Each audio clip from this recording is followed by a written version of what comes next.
বিশ্ববাসীর কাছে পৌঁছে দিতে চাই, সারা বিশ্ববাসীর বিবেক জেগে উঠুক, মনুষ্যত্ব জেগে উঠুক, সবাই মানুষ হোক, আমরা যেন সবাই মানুষ হতে পারি। যেভাবে নির্মমভাবে হামলা করা হচ্ছে এই ফিলিস্তিনিদের উপরে, নারী এবং শিশুদের, এটা অবর্ণনীয়। একে মানে এইরকম বর্বর নৃশংস হত্যা এটা মেনে নেওয়া যায় না। তো আমরা নারী হিসাবে আমরা এর প্রতিবাদ জানাই এবং বলি যে সবার বিবেক যেন জেগে ওঠে। তো অন্তত মুসলিম বিশ্ব জেগে উঠুক। আমরা মুসলমান, যেভাবে মুসলমানদের উপরে হামলা হচ্ছে এটার জন্য আমরা তীব্র প্রতিবাদ জানাই এবং আমরা আশা করব সমস্ত বিশ্ব যেন আমাদের কাতারে এসে দাঁড়ায় এবং এর ফিলিস্তিনিদের পক্ষে দাঁড়ায় এবং আমরা যেন এটা বন্ধ করতে পারি এই নৃশংস হামলা। মানে সমস্ত বাচ্চা মানুষ ফিলিস্তিনের সারা অংশ টুকরো টুকরো হয়ে আকাশে উড়ে গিয়েছে।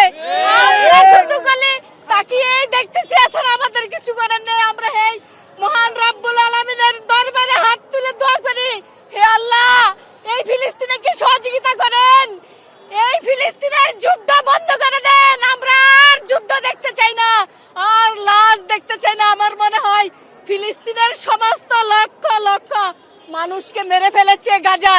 আর আল্লাহ তোমার আরশ থেকে এমন গজব পাঠাও যেন ফিলিস্তিনের মানুষ যে কয়জন আছে এরা যেন বেঁচে থাকে। আমরা যেন বলতে পারি ফিলিস্তিনিরাও এখনো আছে। সমস্ত ফিলিস্তিনদেরকে ধ্বংস করে দিয়েছে, মেরে ফেলেছে।